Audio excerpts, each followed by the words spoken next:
Hi there, it's my pleasure to present before you one of the greatest thinker philosopher, Pravarajika, a follower of Swami Vivekananda. She is going to deliver us tips on how to be happy in life. On happiness. On Because happiness. study of happiness is essential part of what we are calling mind management. So once you have this understanding of happiness, you have I would say a very good understanding of how to keep the mind positive. There was a whole course called Study of Happiness, Science of Happiness, about a year back, which took place right here, and a huge number of students attended that course because they want to know fundamentally what is it that keeps my mind happy. How do I manufacture it by myself? So let me just give you a summary of it, some of the essential points. First of all, do you understand happiness is a state of your mind? So, mind is essential, very important. Positive state of mind is essential to your happiness. On an everyday basis, what can you do to make the mind positive, keep the mind positive? First is learn to appreciate the good in your life. First thing, there is so much goodness in your life. Today you are in a position, very few can be in this position. You are studying at one of the premier educational institutions in this country, and which is looked up to even in foreign countries.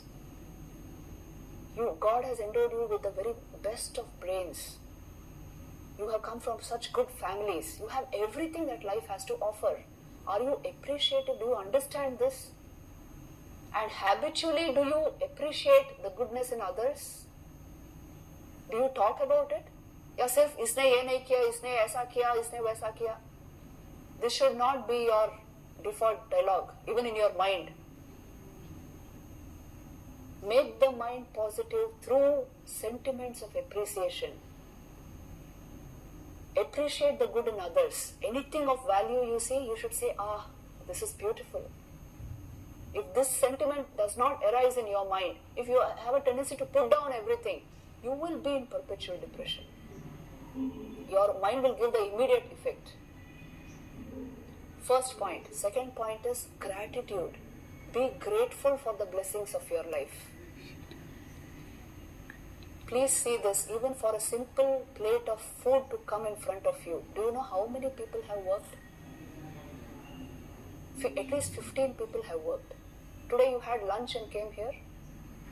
15 people have worked for that single plate of food to come in front of you, starting from that farmer who sowed the seeds.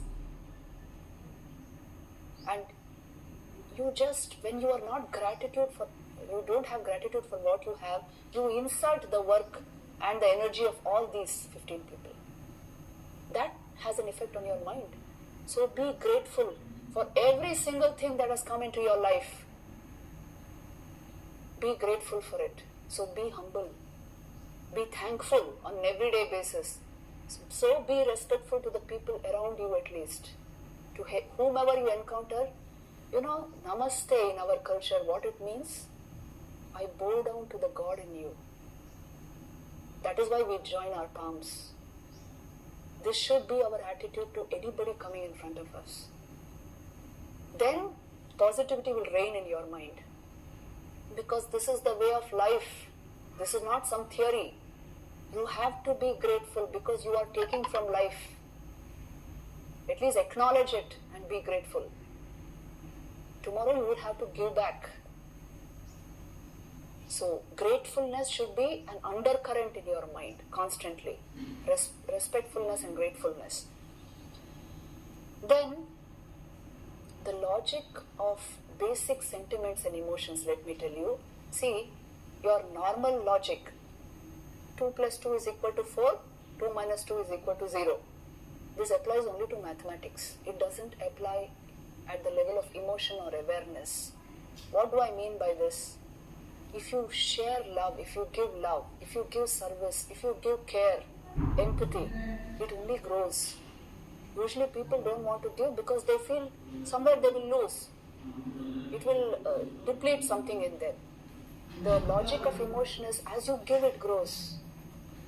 Please see this. Suppose there is a mother at home.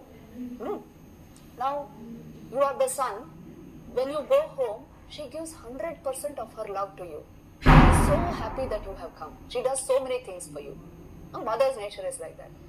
Now, after a few days, your sister also comes. She is able to give 100% of her love to that sister also. Now, if she gave 100% love to you, she must be at zero level now when your sister comes, according to your mathematics. But this maths doesn't work like this. She is able to give 100% love to your sister also. When somebody else comes, a guest comes, she is able to give love to that guest also. She is able to serve everybody. Why? She is basically of a loving disposition. She is a person with love. This is the nature of love. The more you give, the more it grows. 2 minus 2 is equal to 4, not 0. Which means what? If you give your love to somebody, you feel it is 2 minus 2, you don't become 0. It adds to you, you become 4. You have developed the loving disposition and you can give out more and more. When does it deplete within you? If you don't give it. If you don't give your love, it will become 0. If you don't give care, if you don't give attention to others, if you don't include others in your life, you will become a 0. The more you give, the more it grows. You know, you have heard of Purnamadam Purnamidam? Purnat Purnamudachyate, Purnasya Purnamadaya, Purnamevavashishyate. This is an important mantra in Vedas. They are telling you that is Purna. Brahman is Purnam. This world, which is its manifestation, also is Purnam. And that Purnam creates this Purnam. And if you remove Purnam from Purnam, Purnam remains over. Purnamadaya Purnamevavashishyate. It means this. If you give wholly of something, still it remains over as whole. If you cannot give, you will get depleted of it. So this is the logic of love. If you want to be happy, you must have a loving disposition, one of giving. You are the giver, anywhere. Just now you cannot give monetarily, but how can you give? You see, to your family, how can you give? You can give in terms of love and care and attention, feeling, isn't it? In so many ways you can show your love. But if you want to remain totally away, or you don't even acknowledge what they have done for you, what your society has done for you, how much you have taken from society, then you will become loveless, unhappy. So understand this. A loving disposition naturally brings great happiness into your life. Now, let me focus on one more thing. Engagement produces happiness, high-level engagement of the mind. Have you seen this? If you are absorbed in some mathematical problem, in something which is deeply engaging to your mind, it will produce a vast amount of happiness in your system. It is a higher level of happiness. Please remember this basically. There are different levels of happiness available to you. You can watch that video, Ladder of Happiness. It is there in NRCV videos. The ladder of happiness. Human personality means you are given this ladder of happiness. At the base of the ladder, the very first rung of the ladder is sensory level happiness, what you get from sensual objects. That is not the only level, that's only the first rung. After that you have happiness born of thought. After that you have happiness born of your intelligence, intellect. You see, a high level mathematical problem, even a game of chess, which simply engages you. Flow is generated. So you have a lot of happiness out of that. Then you have the happiness of service. That's the next rung of the ladder. You just give something to a person in need, and the satisfaction that will spread across his or her face will produce enormous satisfaction in you. Gandhiji says this in his autobiography, He says, once he gave something to a poor child, and the happiness that in degrees spread across that face, it completely satisfied him. For the first time he understood joy comes when joy is given to another. This is the strange thing about happiness. You make somebody happy, you are heart will be full of happiness. So understand that the joy of service is very high. Beyond that is the happiness born of meditation, the stopping thought or bringing very sattvic thought into your mind.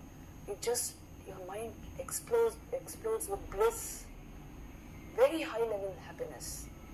So these are all the rungs of happiness. The ladder of happiness is available to you. You know, when you become unhappy, when you restrict your happiness only to the first level of the ladder, the first rung, you are trying to maximize objects there, collecting more and more objects. That is not the way to increase your happiness. You must climb the ladder, go to the next level, go to the thought level, the intellectual level, the service level, the meditation level. That is the way to maximize happiness in your life. If you try to maximize happiness only by remaining at one rung, it can't be done that way. You must climb the ladder. So this is basically what you should know about happiness. Finally, I will give you one equation for happiness and finish today's class. You see, initially you think the external object is responsible for your happiness. Gradually, as you mature in life, you will understand your mind went into a particular state, so happiness was generated, maybe stimulated by the object, but happiness is a state of mind. Finally, you understand happiness was nothing but a property of yourself, your own being, reflected by the mind and superimposed on that object, attributed to that object. But essentially, it is my own being. Not that it is happy, it is happiness itself, it is all bliss. When its reflection falls on your mind, the mind becomes happy, if it is not very cluttered. And that happiness level you superimpose on objects and you give credit to the object. So this entire thing, it is to be known by oneself in the state of yoga. If you enter the state of meditation, you will know this by yourself. This is how we learn vivek, discrimination. Because it's an experience with you. So this is what you must essentially know about mind management. We have covered a lot of essential points today. Go over this again and again. With the help of your meditation, this should become part and parcel of your thinking. Not like one course class, not like that. Part and parcel of my thought process. And a lot of fulfillment will come into your life. So we'll end today's class here.